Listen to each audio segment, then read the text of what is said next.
ایک صاحب نے سوال کیا ہے، مفتی صاحب میں حافظ قرآن ہوں، میرے گھر کے حالات ٹھیک نہیں تھے، والد صاحب کا کام نہیں کر سکتے،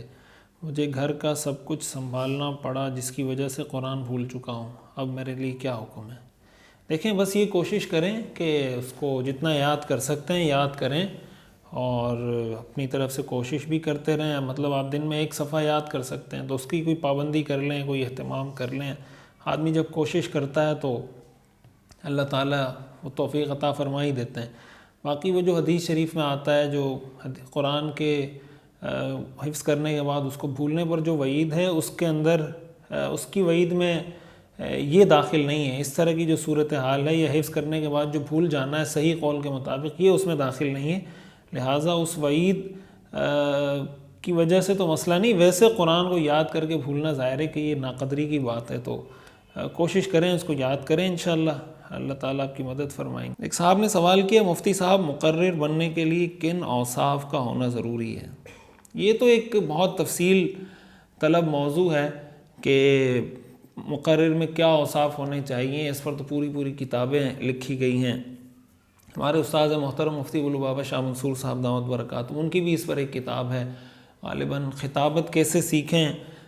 یہ اس کا ٹائٹل ہے۔ ایک ان کی کتاب ہے درس قرآن کیسے دیں۔ تو اگر آپ اس طرح اس فیلڈ سے وابستہ ہیں یا وابستہ ہونا چاہتے ہیں، اس کے اصول سیکھنا چاہتے ہیں، تو یہ میرا آپ کو مشورہ ہوگا کہ آپ ان کی کتابوں کا مطالعہ ضرور کریں، اور ساتھ ہی ساتھ جو اہم بات ہے وہ یہ کہ جس موضوع پر آپ بات کر رہے ہیں اس موضوع پر آپ کی تیاری بہت اچھی ہونی چاہیے۔ یہ نہ ہو کہ بس ادھر ادھر سے 4 5 6 باتیں سطحی طور پہ دیکھیں، اس کو آگے بیان کر دیا، کوئی تحقیق آپ کو نہ ہو۔ تو یہ وہ چیز ہے جس سے قرآن نے بھی منع کیا ہے، جس سے حدیث نے بھی، یعنی اسلام اس سے منع کرتا ہے کہ بغیر تحقیق کے آپ کوئی بات نہ کریں۔ جب تک آپ کو پتہ نہ ہو کسی موضوع کا،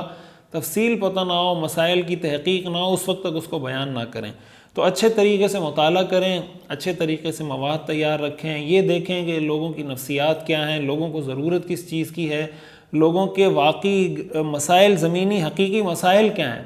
اگر ان کے مسائل،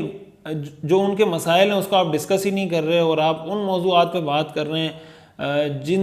جس کا ان کی پریکٹیکل لائف سے کوئی خاص تعلق نہیں ہے، تو ظاہر ہے کہ یہ کوئی کمال کی بات بھی نہیں ہے، اور سیرت اور سنت کی ہدایات کے بھی خلاف ہیں۔ پھر لوگوں کا جو مینٹل لیول ہے، ان کی جو ذہنی سطح ہے، اس کو بھی سامنے رکھیں۔ حدیث شریف میں آتا ہے نا کہ کلموا الناس علی قدر عقولہم اتحبون ان یکذب اللہ ورسولہ، کہ لوگوں سے ان کے مینٹل لیول کے مطابق بات کرو، کیا تم یہ چاہتے ہو کہ اللہ اور اللہ کے رسول کو جھٹلا دیا جائے؟ اسی طرح حضرت عبداللہ بن مسعود رضی اللہ تعالیٰ عنہ کا قول ہے کہ ما انت بمحدث قوما حدیثا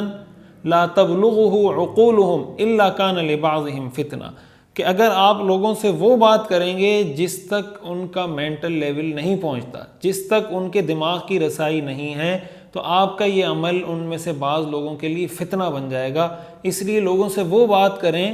بعض لوگوں کے ذہن میں یہ ہوتا ہے کہ جو مجھے پتہ چلا وہ میں آگے ٹرانسفر کر دوں، جو میں نے مطالعہ کیا وہ میں آگے بیان کر دوں۔ تو ہر چیز عوام کے سامنے بیان کرنے کی نہیں ہوتی، کچھ چیزیں ایسی ہوتی ہیں جو تحقیقی سطح کی، ریسرچ کی سطح کی ہوتی ہیں، کہ جب آپ کوئی تحقیقی بات کر رہے ہوں کسی طالب علم سے یا کسی ریسرچ اسکالر سے، تو اس وقت آپ اس کو ڈسکس کر سکتے ہیں، یا آپ اس پہ تحقیق لکھ رہے ہوں تو ڈسکس کر سکتے ہیں، لیکن عوامی سطح پر اس کو بیان نہیں کیا جا سکتا۔ اس طرح کی اور بہت ساری چیزیں جس کا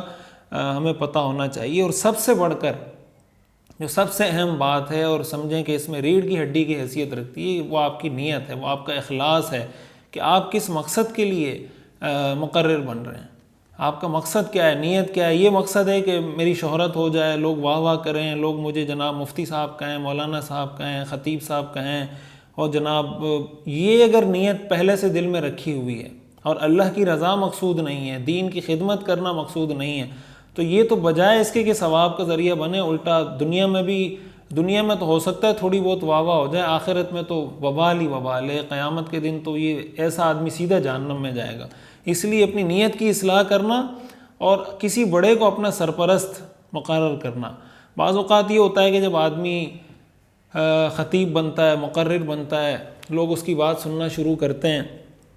تو پھر وہ سمجھتا ہے کہ بس اب میں سب سے بڑا ہوں، مجھے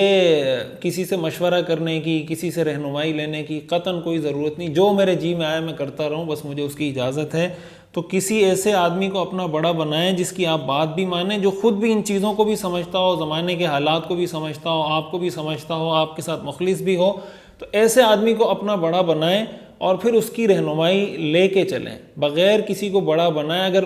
حضرت تھانوی رحمۃ اللہ علیہ نے یہ لکھا ہے کہ اگر کوئی بڑا نہ ہو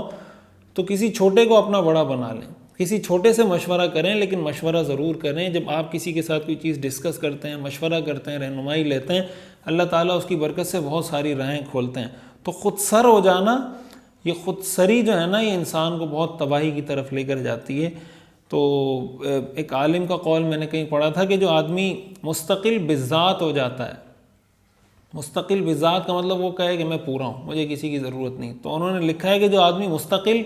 بذات ہو جاتا ہے وہ مستقل بذات نہیں، وہ مستقل بذات ہو جاتا ہے۔ وجہ اس کی ہے کہ جب آپ بالکل اپنے آپ کو پورا سمجھتے ہیں کہ مجھے دنیا میں کسی کی ضرورت نہیں، میں بالکل مکمل کامل مکمل ہوں، تو ظاہر ہے کہ یہ تو اس سے بڑی تباہی اور کیا ہوگی کہ انسان اپنے آپ کو پورا سمجھے۔ تو یہ بھی اس کے اندر ضروری ہے۔ باقی ایک تفصیلی موضوع ہے، اس پہ آپ اسٹڈی کریں، ریسرچ کریں، پڑھیں، تو انشاءاللہ آپ کو رہنمائی ملتی جائے گی۔ جو کتابیں میں نے آپ کو بتائیں وہ بھی آپ دیکھ لیں۔